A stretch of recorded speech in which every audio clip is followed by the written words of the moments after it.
আসলে দুঃখ ভারাক্রান্ত মন নিয়ে কিছু কথা বলবার জন্য আজকে লাইভে এসেছি। আমি আমার গ্রামে একটা মাদ্রাসা করেছি, নেত্রকোনা জেলার পূর্বদলা থানার ঘাগরা ইউনিয়ন লিটিরকান্দা গ্রাম। আসলে আমি আমার গ্রামের হালতটা একটু বলি। আমি আমার গ্রামে এই মানে সংঘবদ্ধভাবে 4-5 জনে গ্রুপ করে করে দেখতেছি, এরা আপনার বিভিন্ন একজন আরেকজনকে লাঠি দিয়া বাড়ি দেওয়া, পুরুষ একজন মহিলা সেজা যাওয়া, তারপরে একজন আরেকজনকে ধাক্কা দিয়ে পানিতে ফেলে দেওয়া, অযথায় মাটির মধ্যে গড়াগড়ি করা, মানে এমন বিশ্রী আজব কাজ। আজকে আপনাদেরকে মানে অবাক ভাবে বলতে হচ্ছে, আমি আমার গ্রামের হালত বলতেছি, কিন্তু আমি অনেক গ্রামের ব্যাপারে এগুলো জানি, যে এরকম একটা সমাজ আমরা তৈরি করতেছি। আল্লাহ মাফ করুক। আপনাদেরকে আমি আমার এলাকার একটা হালত বলি। আমার এলাকার এক ভাই, আমাদেরই এক বড় ভাই, পাশের বাড়ির, আমার সম্পর্কে ফুফাতো ভাই হয়, এই ভাই তার গাড়িটা বিক্রি করে দিছে। ওই যে জমি চাষ করে যে ট্রাক্টর, আমাদের দেশে নেত্রকোনায় টিলার বলে। আজকে আমি আপনাদেরকে দেখাচ্ছি, যে কোনোভাবে যে কিনবে ট্রাক্টরটা, সে টাকাগুলো আমার কাছে দিছে। সে টিকটক করার জন্য, এই ফানি ভিডিও করার জন্য ফোন কিনবে, এই জন্য এই টাকাগুলো আমি দেখাতাম না। এই টিলারটা, তার জমি চাষাবাদের টিলারটা বিক্রি করে দিয়ে সে মোবাইল কিনতেছে, সে টিকটক করবে। এমনকি তাকে সমাজের মধ্যে মোটামুটি মানুষ সম্মানও করে, এবং তার বাড়ির মধ্যেও সবাই সম্মান করে। এমন একটা মানুষ যে কিনা তার ট্রাক্টর বিক্রি করে দিয়ে, কৃষক মানুষ, সে আজকে টিকটকে ছেলেদের সাথে টিকটক করতেছে। আমি আসলে অবাক হয়ে যাচ্ছি। সুবহানাল্লাহ, আল্লাহ মাফ করুক, আমার কান্না আসতেছে যে আমাদের সমাজ ব্যবস্থা কোথায় যাচ্ছে। আমরা আল্লাহ মাফ করুক, আমরা ওয়াজ নসিহত, আমরা বা এই খুতবা আলোচনা, আমরা কাদেরকে বোঝাচ্ছি? এটা কি সমাজ তৈরি হচ্ছে? নেক্সট প্রজন্ম, আমরা কোন প্রজন্ম তৈরি করতেছি? আমি ভাবতে আমার গা শিউরে ওঠে মাঝে মাঝে। আরে ঘুম থেকে উঠছি রোজার দিন, রোজা রাখা অবস্থায় একজন আরেকজনকে ধাক্কা দিয়ে নদীতে ফেলতেছে, একজন আরেকজনকে পুকুরে ফেলতেছে, কাদার মধ্যে গড়াগড়ি খাইতেছে, একজন মহিলা সাজতেছে, আবার কি বিশ্রী অঙ্গভঙ্গি করতেছে, একটা মূর্তির মতো সেজা দাঁড়ায় আছে। মানে কি আজব এক সমাজ, মানে গ্রামে চলে আসছে এগুলো। আগে এগুলো শুনতাম যে শহরের মধ্যে টিকটক বা এই ফানি ভিডিওগুলো শহরে শুনতাম, আজকে গ্রামে চলে আসছে। এটা শুধু আমার গ্রামে না, হয়তো আপনিও আপনার আশপাশে এগুলো দেখতেছেন। কি হচ্ছে আমাদের? একটা রমাদান মাস, একটা পবিত্র মাস, যে মাসে বেশি বেশি আল্লাহর কাছে ক্ষমা চাওয়ার কথা, কোরআন তিলাওয়াতের কথা, ইস্তিগফার পড়ার কথা, যে মাসে বেশি বেশি ইবাদত করার কথা, সেই মাসেও এই টিকটক, এই আপনার ইউটিউব ভিডিও, ফেসবুক, এরপরে হলো বাজে বিশ্রী ভাবে নিজেকে উপস্থাপন, মানে যেভাবেই হোক খায়ের সাথে হলো আমাকে ভাইরাল হইতে হবে। ছোট্ট বাচ্চা, আল্লাহ মাফ করুক, আমার মাদ্রাসার একটা ছাত্রকে, আমাদেরই এলাকার একজন, আমি নাম বলতে চাচ্ছি না কারো, আপনার বিড়ি ধরাই দিছে একটা মাদ্রাসার ছাত্রকে, হাতের মধ্যে বিড়ি, ছোট্ট একটা মাদ্রাসা ছাত্রকে, ওটা দিয়ে ভিডিও বানাচ্ছে। তো আমাদের পরবর্তী প্রজন্ম এদের কাছ থেকে কি মেসেজ পাচ্ছে? সারা দেশের আজকে ভয়াবহ অবস্থা। এরা পরবর্তীতে আল্লাহ না করুক, দেখা যাচ্ছে সংঘবদ্ধভাবে একটা চক্র হয়ে বিভিন্ন এলাকায় ক্রাইম করতেছে, বিভিন্ন এলাকায় চুরি করতেছে, বিভিন্ন এলাকায় চিন্তাই করতেছে।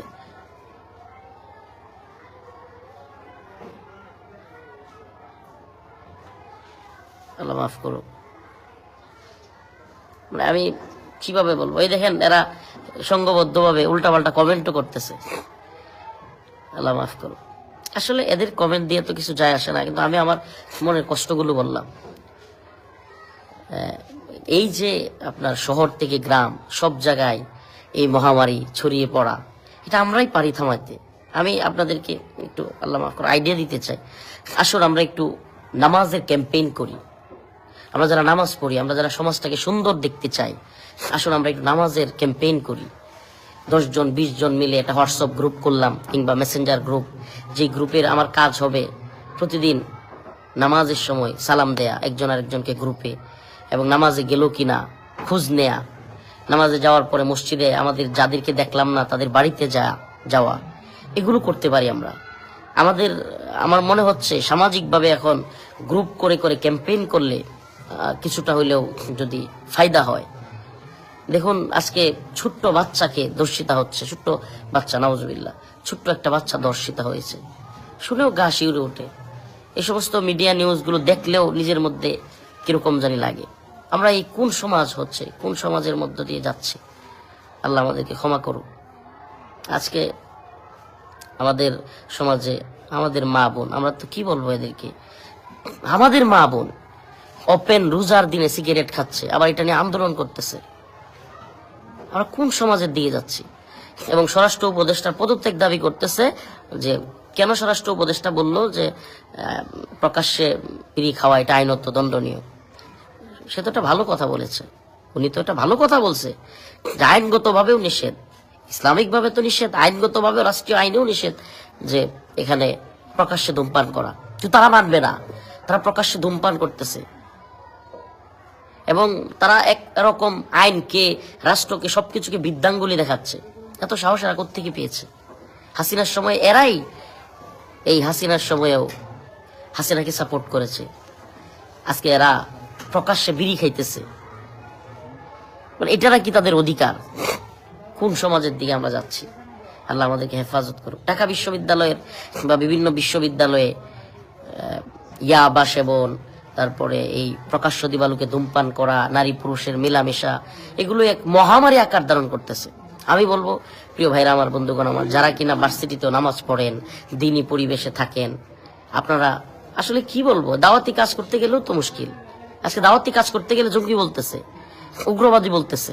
2024 সালের আগস্টে হাসিনা রেজিমের পতন যে কারণে হয়েছে, ইসলামী মূল্যবোধের মানুষদের উপর আঘাত করা, একের পর এক ইসলাম এবং আলেমদের বিরুদ্ধে লাগা, এগুলোর কারণে। তো যদি আবারও সে অবস্থা তৈরি হয়, যদি আবারও ওই সমাজের দিকে আমরা ধাবিত হই, আমরা যদি ইসলামিকভাবে আলেমদেরকে কিংবা যারা দাওয়াত দিয়ে কাজ করতে চায় তাদেরকে সুযোগ করে না দেই, এটা এমন এক সমাজ তৈরি হবে, আল্লাহ না করুক, আফসোস করতে হবে আমাদেরকে এই সমাজ নিয়ে। আপনার সন্তান এমন হবে, আপনার ভাই এমন হবে। আসুন আমরা এগুলো থেকে ফিরে আসি প্রিয় ভাইরা আমার, বন্ধুগণ আমার। আপনি ভাইরাল হইলেন, আপনি টাকা ইনকাম করলেন, কিন্তু আপনি আল্লাহর কাছে এবং এই দুনিয়াতেও আপনার কোনো সম্মান থাকবে না, আল্লাহর কাছে কোনো সম্মান থাকবে না। আপনাকে আল্লাহর কাছে পাকড়াও হইতে হবে। আসুন আমরা তাআওয়ানু আলাল বিররি ওয়াত তাকওয়া ওয়ালা তাআওয়ানু আলাল ইসমি ওয়াল উদওয়ান। আল্লাহ পাক বলেছেন তোমরা তাকওয়ার কাজে একে অপরকে সহযোগিতা করো, আল্লাহর ভয়ের কাজে একে অপরকে সহযোগিতা করো। ওয়ালা তাআওয়ানু আলাল ইসমি ওয়াল উদওয়ান, তোমরা গুনাহের কাজে একে অপরকে সহযোগিতা করিও না। আসুন আমরা একে অপরকে তাকওয়ার কাজে, নামাজের কাজে, দ্বীনের কাজে একে অপরকে সহযোগিতা করি, গুনাহের কাজ থেকে একে অপরকে বিরত রাখি। কেউ বলবে হুজুর এটা আপনার কাজ নাকি, আমি কি পড়বো, আমি কি করবো, এটা আমার স্বাধীনতা। গুল্লি মারি তোমার স্বাধীনতা ওটা। আল্লাহ পাক বলেছেন সুবহানাল্লাহি ওয়া বিহামদিহি, আল্লাহ পাক বলেছেন কুনতুম খায়রা উম্মাতিন উখরিজাত লিন-নাস তা'মুরুনা বিল মা'রুফ ওয়া তানহাউনা আনিল মুনকার। এটা আল্লাহর পক্ষ থেকে আদেশ, সৎ কাজে আদেশ করা, অসৎ কাজে নিষেধ করা। আমি আল্লাহর পক্ষ থেকে আদেশ পেয়েছি, সমস্ত মুসলমান আল্লাহর পক্ষ থেকে আদেশকৃত, যে আল্লাহ পাক বলেছেন তোমরা অন্যায় কাজ থেকে দেখলে একজনকে বাধা দাও, বিরত রাখো। অতএব আমরা যেন একে অপরকে এই কাজগুলো থেকে বিরত রাখবার চেষ্টা করি। এতে সমাজে আমাকে কে কি বললো, পাশের জন কে কি বললো, এগুলো দেখবার বিষয় না। এই দর্শকদের বিরুদ্ধে, এই সমস্ত সামাজিক পদস্খলনের বিরুদ্ধে, এই রোজা রমজানের দিনে ওপেন বিড়ি সিগারেট খাওয়ার বিরুদ্ধে, এগুলোর বিরুদ্ধে আমাদেরকে কথা বলতে হবে, আমাদেরকে কাজ করতে হবে। কে কি বললো দেখবার বিষয় না।